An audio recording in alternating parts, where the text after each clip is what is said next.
시편 19편 1절부터 14절까지입니다.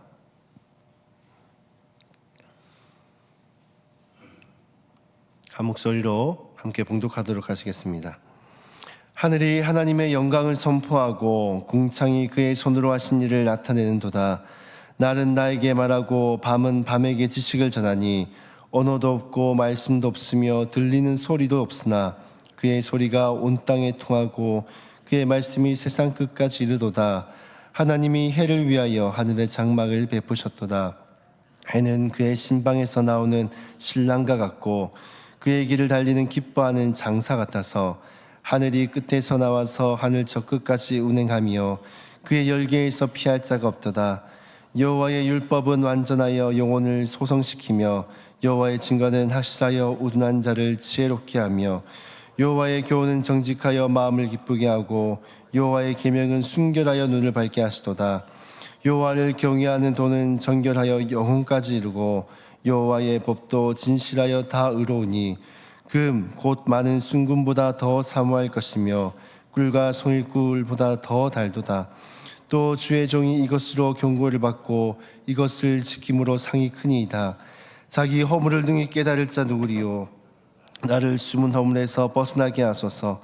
또 주의 종에게 고의로 죄를 짓지 말게 하사 그 죄가 나를 주장하지 못하게 하소서. 그리하여 내가 정직하여 큰 죄가에서 벗어나겠나이다. 나의 반석이시오 나의 구속자이신 여호와여, 내 입의 말과 마음의 묵상이 주님 앞에 연락되기를 원하나이다. 아멘. 여러분, 하나님을 어디에서 만나고 계십니까?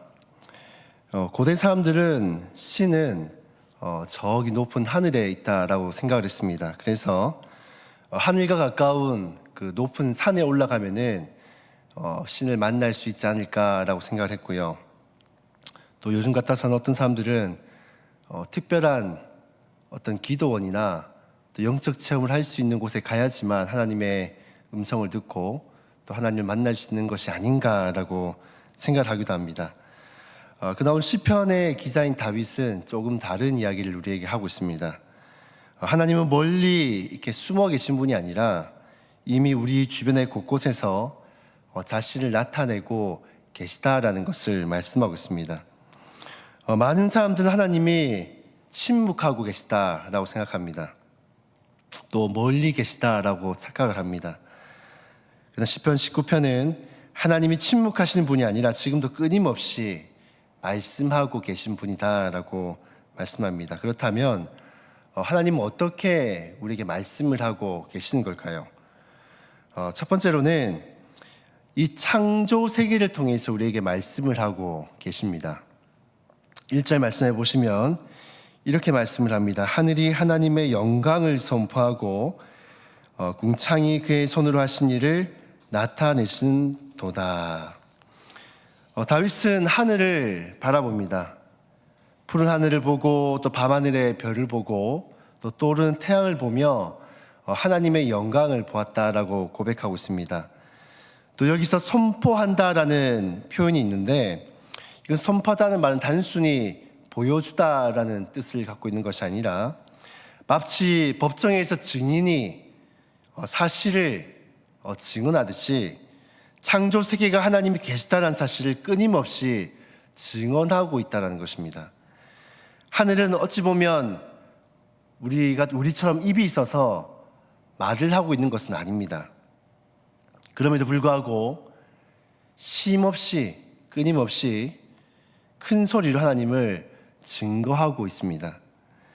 2절은 또 이렇게 고백을 하고 있습니다. 날은 날에게 말하고 밤은 밤에게 지식을 전하니. 이 말씀이 무슨 뜻인가 하면 어제의 하늘이 하나님의 영광을 말하고 오늘의 하늘도 이것을 계속해서 말하고 있고, 오늘의 밤하늘이 또 하나님의 지혜를 말하고 있다면 내일의 밤하늘도 이것을 계속해서 하고 있다는 뜻입니다. 창조 세계의 이 설교는 단 한 번도 끊어진 적이 없습니다. 이 창조 세계는 끊임없이 하나님에 대해서 나타내고 있고 드러내고 있습니다. 이것을 자연계시다라고 우리가 말을 하고 있는데요, 이것이 무슨 뜻인가 하면 이 낮과 밤이 쉼없이 계속 반복되고 있는 것, 또 계절의 변화, 또 태양이 떠오르고 지는 모든 것이 하나님의 통치와 질서와 살아계심을 나타내는 것이다라는 겁니다. 특별히 4절부터 6절은 태양을 묘사하고 있는데, 태양은 신랑이 신방에서 나오는 것처럼 힘차게 떠오르고 또 장사가 다름질하는 것처럼 쉼없이 달립니다. 그 누구도 태양의 열기를 피할 수가 없듯이 하나님의 영광도 온 세상 가운데 드러나 있다라는 것입니다. 사랑하는 성도 여러분, 우리는 너무나도 바쁜 일상을 살아가고 있습니다. 특히나 대한민국은 더 그런 것 같습니다. 그래서 하늘을 올려다보고 또 사계절에 맞춰서 자연이 바뀌어져 가고 또 계절에 맞는 꽃이 피고 하는 것들을 유심히 지켜볼 겨를이 없는 것 같습니다. 근데 새벽마다 떠오르는 우리가 태양을 보고 또 계절마다 피는 꽃을 보며 또 자아들이 자라나는 것을 보면서 우린 하나님의 신실하심을 우리는 묵상할 수 있어야 합니다. 하나님이 세상을 세밀하게 다스리고 있지 않으면 이 세상은 돌아갈 수가 없습니다. 제가 정확하게 기억 안 나는데 지구가 달리는 속도가 엄청 빠르더라고요. 근데 이것이 단 한 번만 멈추게 되어도 태양이 비치지 않는 곳에는 이제 얼음이 일고 또 태양이 비치는 곳에는 너무나 뜨거운 열기 때문에 생명체가 살아갈 수 없다라고 합니다. 그러니까 매 순간순간이 사실은 하나님의 돌보심과 하나님의 은혜인 것이죠. 또 이 자연세계는 끊임없이 그것을 우리 가운데 드러내고 나타내고 있는 것입니다. 하나님은 이 피조세계를 통해 자신을 나타내고 우리에게 보여주고 계신데, 우린 너무나도 앞만 보고 살아가면서 이 자연 가운데 계시되고 나타내고 있는 하나님의 은혜를 우리가 보지 못할 때가 너무나도 많더라는 것입니다. 창조세계는 하나님의 위대하심을 보여주는 거대한 설교와 같습니다. 이 천문학자 요하네스 케플러는 별을 연구하던 사람이었는데요. 이 사람은 별을 연구하면서 늘 이렇게 고백했다고 합니다. 나는 하나님의 생각을 그분을 따라 생각하는 것이다. 그는 과학을 통해서 하나님으로부터 멀어진 것이 아니라 오히려 더 가까워졌습니다. 왜냐하면 창조세계를 연구하면 연구할수록 하나님의 질서와 지혜가 보였기 때문입니다. 케플러는 별을 연구하다가 하나님을 발견했습니다. 그러나 우리는 이 여름에 수많은 별을 보면서도 하나님을 놓치며 살아갈 때가 너무나도 많습니다. 일상의 분담 속에서도 하나님이 만드신 이 창조세계를 들여다볼 수 있는 여유를 가지시고 또 그러한 자연세계를 보면서 하나님을 깊이 묵상하는 저희 여러분들이 될 수 있기를 주님의 이름으로 축복합니다. 두 번째로 하나님이 어떻게 자신을 드러내시는가 하면 바로 성경 말씀을 통해서 우리에게 말씀하십니다. 우리가 창조세계만 바라보면 한 가지 한계점이 있습니다. 무엇인가 하면 이 창조세계를 바라보면서 하나님이 계시다라는 것은 우리가 알 수는 있지만 하나님이 어떠한 분이신지 또 죄인이 어떻게 하면 구원을 받는지 또 하나님께서 우리에게 원하시는 것이 무엇인지는 우리가 구체적으로 알 수가 없습니다. 그래서 하나님은 창조세계만 우리에게 보여주고 계신 것이 아니라 성경의 말씀도 우리에게 주셨습니다. 그래서 7절부터 보시면은 율법, 증거, 교훈, 계명, 경외함, 법도라는 표현이 반복되고 있는 것을 볼 수가 있는데요. 이것은 모두 하나님의 말씀을 가리키고 있는 표현들입니다. 그리고 시편 기자는 말씀의 유익을 계속해서 강조를 하고 있는데요. 율법은 영혼을 소성시킨다라고 말씀을 합니다. 이 말은 우리의 지쳐있는 영혼을 다시금 일으켜 세운다라는 뜻입니다. 또 증거는 의둔한 자를 지혜롭게 한다라고도 고백하는데, 이것은 세상을 보는 하나님의 관점을 갖게 한다라는 뜻입니다.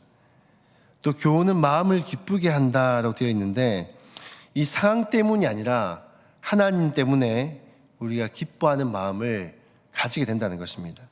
또 계명은 눈을 밝게 한다라고 되어 있습니다. 무엇이 옳고 그른지를 분별할 능력을 준다는 것이죠. 우리가 이 말씀을 볼 때 이러한 은혜들이 우리 가운데 있다는 것입니다. 오늘날 많은 사람들이 좋은 음식, 몸에 좋다는 좋은 음식이나 영양제 등을 찾아서 먹곤 합니다. 그런데 우리 영혼에도 영적 건강을 위해서 필요한 양식이 있습니다. 그것은 바로 하나님의 말씀입니다. 하나님의 말씀은 우리의 영혼을 살리는 영혼의 양식입니다. 우리가 이것을 취하지 않으면 우리는 당장은 깨닫지 못할지도 모르겠지만 시간이 흐르면 흐를수록 우리의 영혼은 메말라가는 것을 우리가 느끼게 되었습니다. 우리의 영혼이 오늘날 지치고 낙심해 있다면, 또 마음에 상한 마음이 있다면, 또 신앙적인 열심이 식어져 있다면 우리에게 필요한 것은 건강한 보양식이 아니라, 영양제가 아니라 바로 영혼의 양식인 하나님의 말씀이 우리한테 필요합니다. 사람들의 말은 잠시 우리에게 위로가 될 수도 있습니다. 하지만 하나님의 말씀은 우리의 영혼을 새롭게 하고, 또 지쳐있는 우리 영혼을 힘을 다하고 또 회복할 수 있는 은혜를 주십니다. 그래서 우리는 날마다 말씀을 보고 또 묵상을 해야 되는 것입니다. 고아원의 아버지라 불리는 조지 물러는 성경을 평생 200독을 했다고 합니다.